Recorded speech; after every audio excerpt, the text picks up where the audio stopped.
हाय, myself Rajneesh Kumar Srivastava फिर से आपके सामने, योर मेंटर, योर गाइड। आज मैंने एक क्वेश्चन लिखा है, आपको नजर आ रही होगी। ज्वाइंट डिस्ट्रीब्यूशन का क्वेश्चन है और ज्वाइंट डिस्ट्रीब्यूशन का एक क्वेश्चन है, 2017 का क्वेश्चन है, एमएस का, IIT जैम स्टैटिस्टिक्स का।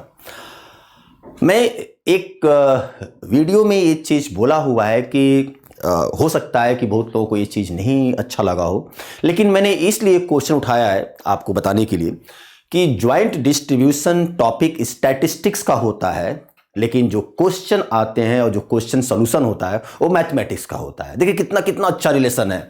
स्टैटिस्टिक्स के अंदर मैथमेटिक्स है, ठीक है, लेकिन मैथमेटिक्स के अंदर स्टैटिस्टिक्स नहीं होता है। मैथमेटिक्स का कोई टॉपिक पढ़ेंगे तो उसमें स्टैट्स का नहीं आता है। अगर वाइज जो स्टैट्स का पोर्शन न हो तो, जैसे मैथमेटिक्स, ऐसा नहीं कि मैथमेटिक्स में हम प्रोबेबिलिटी नहीं पढ़ते हैं, एक पेपर हमारा होता है, स्टैटिस्टिक्स हमारा एक पेपर होता है, लेकिन जो मैथमेटिक्स होता है, जैसे आपका डबल इंटीग्रल, ट्रिपल इंटीग्रल, आपका advance calculus, maths, linear algebra, उसके अंदर स्टैटिस्टिक्स का ABCD भी नहीं होता है, राइट। लेकिन स्टैट्स के अंदर जब तक मैथ्स नहीं रहेगा ना, नहीं चलेगा। तो ज्वाइंट डिस्ट्रीब्यूशन टॉपिक हमारा MS का होता है। 12 नंबर से 15 नंबर का क्वेश्चन आते हैं पेपर में, ठीक है, लेकिन जो क्वेश्चन होता है वो मैथमेटिक्स का होता है। एक स्टेप के बाद वो स्टेप भी नहीं होता है, फार्मूला होता है, वो भी मैथमेटिक्स का होता है। चलिए, अब इस क्वेश्चन को हमको करना है। हमने लिखा है कि let x, y be continuous random variable with joint probability density function f of xy equal to 8 times xy under the condition 0 is less than y is less than x is less than 1 and 0 otherwise we have to find out 9 times covariance of x, y, that is the NAT question, numerical answer type question।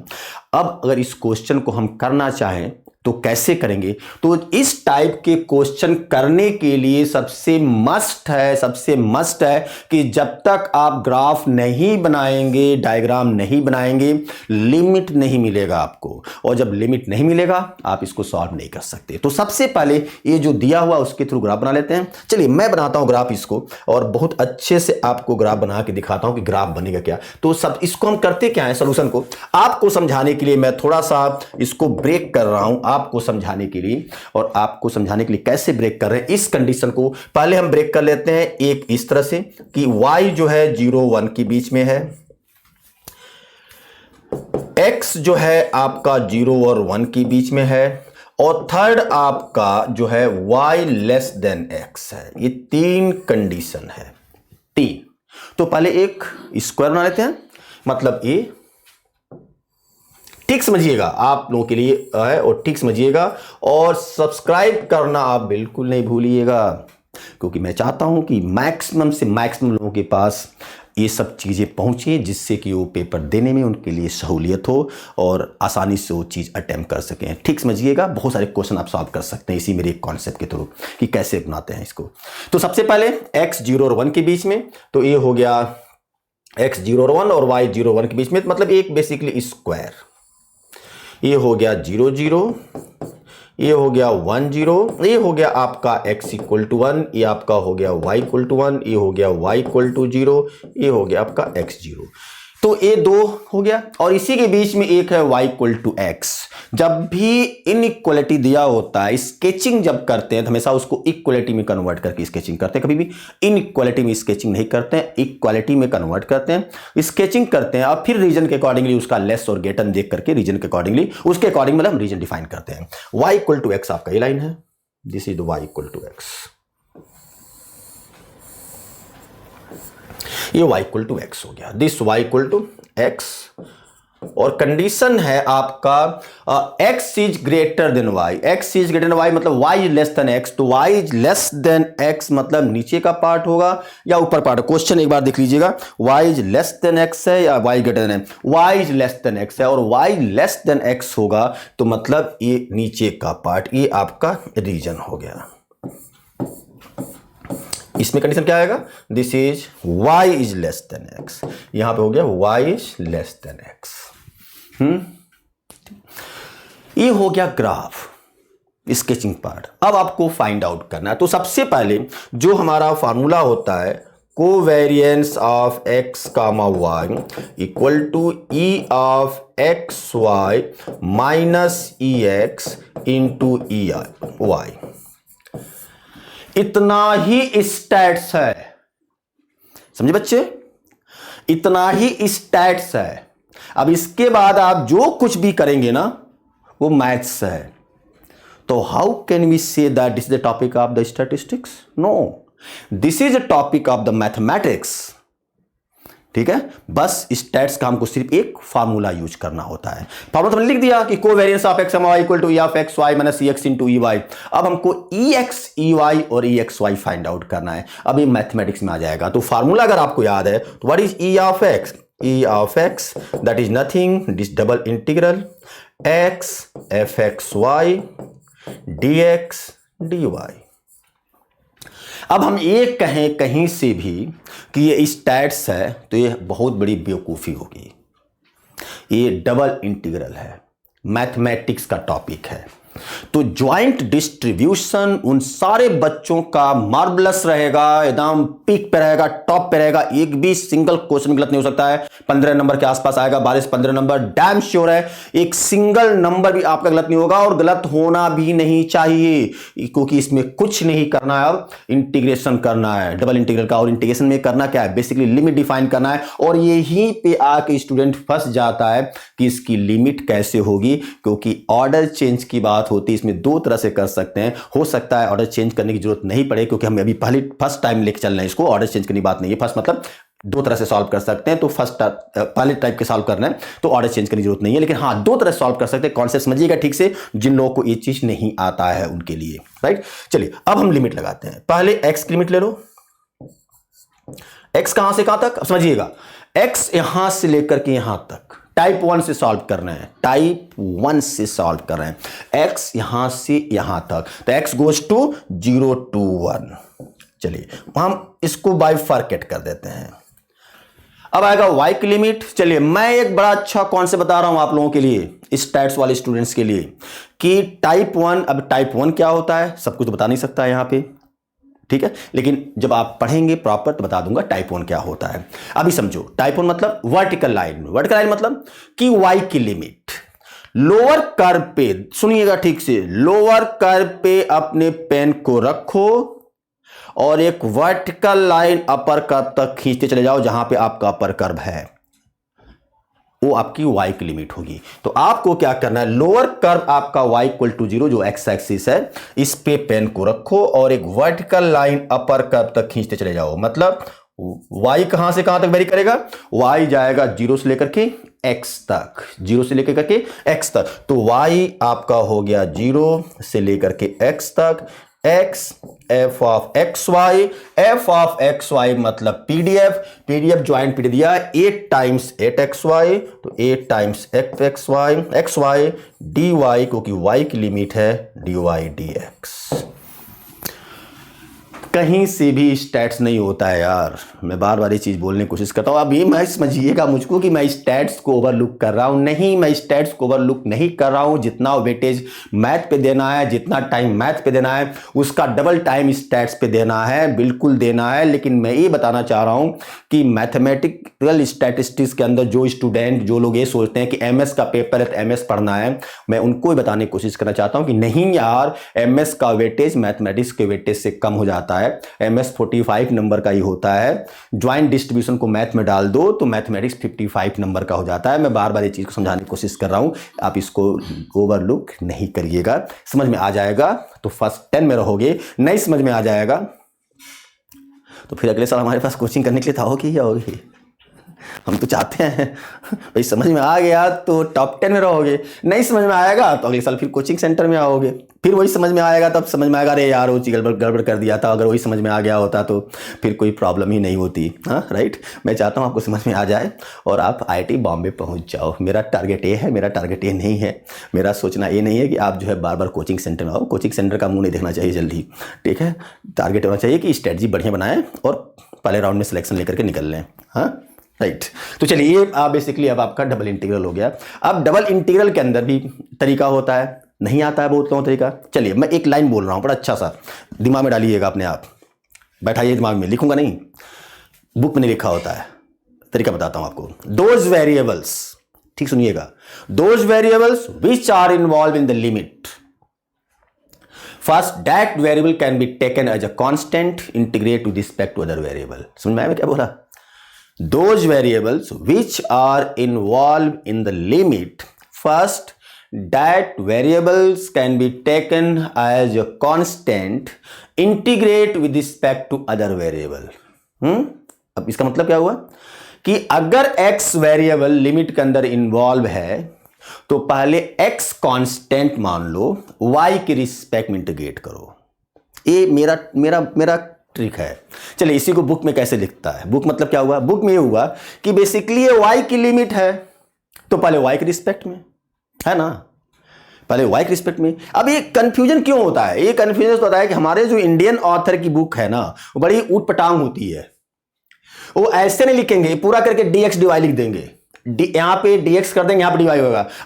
अब जो चीज जब college में पढ़ाते हैं ना, लोग पढ़ाते हैं टीचर, ये कैसे, ये x लिखा है यहां पे x कैसे हो सकता है? नहीं होगा। अरे यार dx dy लिखो, dy dx लिखो, कुछ लिखो, कोई फर्क नहीं पड़ता है, ठीक है ना, उससे मतलब नहीं है। अगर x लिमिट में है तो पहले x कांस्टेंट होगा ही होगा, पहले y के रिस्पेक्ट में इंटीग्रेट होगा ही होगा। तो अगर y यहां पे है ऑटोमेटिकली वो कन्वर्ट होकर यहां पे आ जाएगा। ये चीज लोगों को नहीं समझ में आता है। रटते हैं ना बुक को लोग रटते हैं कि यहां पे y होना चाहिए, नहीं मैटर करता। यहां पे हम लिख देते हैं dx, यहां पे dy लिख देते हैं, कोई फर्क नहीं पड़ता यार। x लिमिट के अंदर है तो पहले x कांस्टेंट, पहले y के रिस्पेक्ट में इंटीग्रेट होगा क्योंकि y की लिमिट होती है। तो those variable which are involve in the limit, first that variable can be taken as a constant, integrate with respect to other variable. तो x लिमिट के अंदर है तो पहले आपका x कांस्टेंट होगा, पहले y के रिस्पेक्ट में आप इंटीग्रेट करोगे। तो जब इंटीग्रेट करोगे तो ये आपका हो जाएगा x कांस्टेंट, तो 0 to 1 और 8 तो कांस्टेंट बाहर ही आ गया, और ये x इंटू एक्स, ये एक्स स्क्वायर बाहर आ गया, और ये आपका यहां पे हो गया। मैं बहुत प्रॉपरली देता हूं कि आपको बिल्कुल कहीं से भी आपको प्रॉब्लम नहीं आए। हाँ जी, अब समझ में आ गया। अब इसको कुछ नहीं करना है, इसको सॉल्व कर दो। तो this is 8 times 0 to 1 x square, y का integration y square by 2 limit 0 to x dx, and this is 4 times 0 to 1, and this is x square into x square dx. So this is 4 times x power 4 means x power 5 by 5 and 0 to 1. So this is 4 by 5. So what is e of x? 4 by 5. ठीक है। e of y भी जहां तक मुझे अगर direct हम करने की कोशिश करें तो सिमेट्रिकल फंक्शन है, ठीक है, राइट, लेकिन नहीं आएगा क्योंकि लिमिट चेंज हो जाती है। लिमिट मतलब वेरिएबल चेंज हो जाएगा तो आंसर अलग हो सकता है, ठीक है। तो e of x equal to 4 by 5। Clear. अब आएगा y, e ऑफ y, ठीक है। e ऑफ y कैसे फाइंड आउट करेंगे? e of y find out करने तरीका फिर से e of y write down कैसे लिखेंगे? e ऑफ y, तो e of y, e of y is nothing 0 to, आप सिंपल लो, double integral y f of x Y D x D Y, ठीक है। चलिए अब इसको सॉल्व करना है। अब चाहो तो टाइप 1 से करो, टाइप 2 से करो। टाइप 1 मतलब होता है लाइन जो होता है वो वर्टिकल होता है, टाइप 2 का मतलब होता है लाइन जो है हॉरिजॉन्टल होता है। आप इसको टाइप 1 से भी सॉल्व करोगे, जैसे आपने सॉल्व किया तो अभी आ गया। अगर टाइप 2 से सॉल्व करें मतलब y लिमिट लेके आए तो हॉरिजॉन्टल लाइन खींचेंगे तब भी सॉल्व हो जाएगा। चलो अब वहां पे y है ना, तो मैं दूसरा हॉरिजॉन्टल बता देते हैं। हॉरिजॉन्टल में समझ लीजिएगा, आपको दोनों कॉन्सेप्ट एक ही बता देते हैं। तो y, अब यहां पे जब आओगे तो पहले किसकी लिमिट था इसमें? x की, तो पहले y की लिमिट। तो y यहां पे देखिएगा कितना है, ये पॉइंट कितना है 1,1 है, तो y कितना होगा? यहां पे y कितना है 0, और यहां पे y कितना है 1, मतलब this line y equal to 1। तो y कहां से कहां जाएगा? 0 से 1 तक।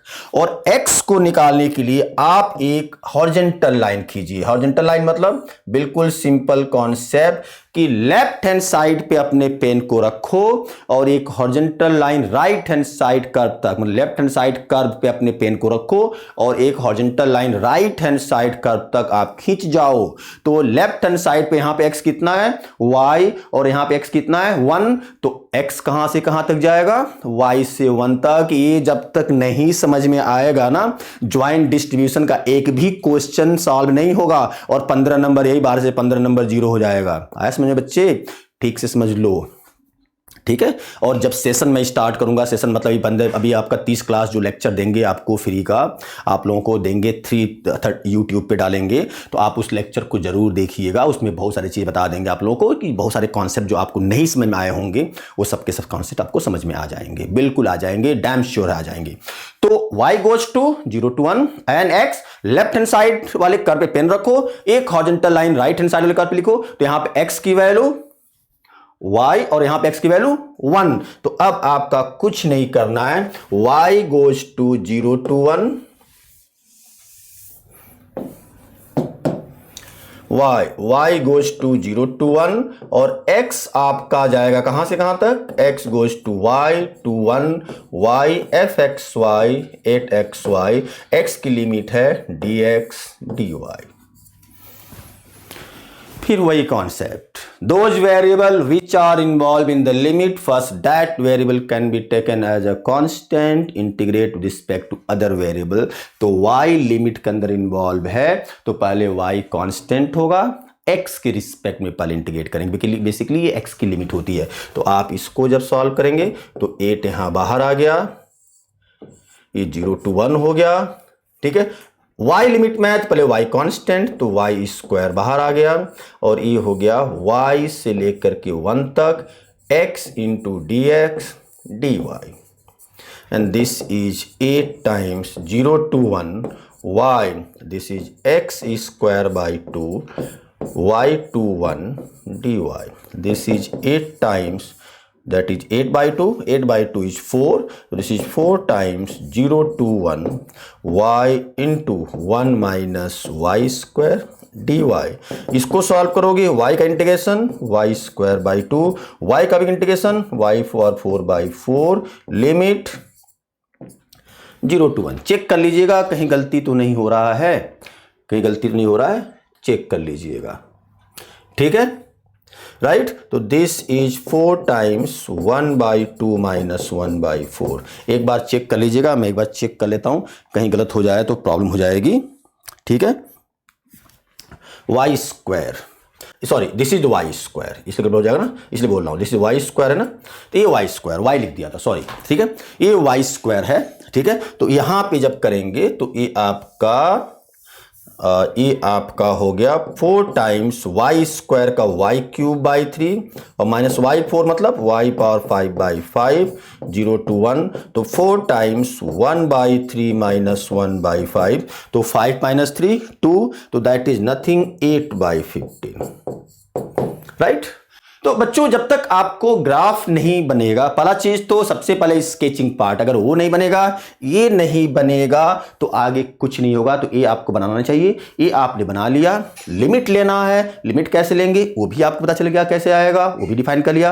अगर ये बन गया और कॉन्सेप्ट आता है तो सोल्यूशन तो निकलेगा, ठीक है। अब आएगा e of x y, e x निकाल लिया, ई वाई निकाल लिया, ई ऑफ एक्स वाई निकलेगा किसे, तो what is E of x y, e of x Y equal to this double integral x y f x Y D x D y. ये बस formula है, और फार्मूला भी ऐसा नहीं है कि स्टैट्स का है, या एक्स वाई का ए और ए डबल इंटीग्रल में फार्मूला होता है, मतलब स्टैट्स के अंदर मैथमेटिकल पार्ट, मतलब joint distribution is totally mathematics part, right. अब इसको जब सॉल्व करोगे तो चलो टाइप 1 से ही सॉल्व कर लेते हैं। x कहां से कहां गया था 0 to 1, और y कहां से कहां तक गया था 0 to x, and then xy 8xy dy dx, ये आपका था, ठीक है जी। सॉल्व कर लो, सॉल्व करोगे तो पहले कॉन्सेप्ट वही, x involve in the limit, then first x can be taken as constant, integrate with respect to y, तो 8 को आप बाहर करो, x into x, x square बाहर करो, और आपका 0 to x यहाँ पे y into y square into d x and then sorry y square into d y, right, y की लिमिट है ना, इंटू डी एक्स। अब इसको सॉल्व कर जाओ यार, 8 times 0 to 1 x square y cube by 3 0 to x dx that is 8 by 3 0 to 1 that is x square into x cube dx that is 8 by 3 and this is x power 5 indication x power 6 by 6 0 to 1 and that is nothing 8 by 3 into 1 by 6 तो कितना हो जाएगा 4 by 9, right?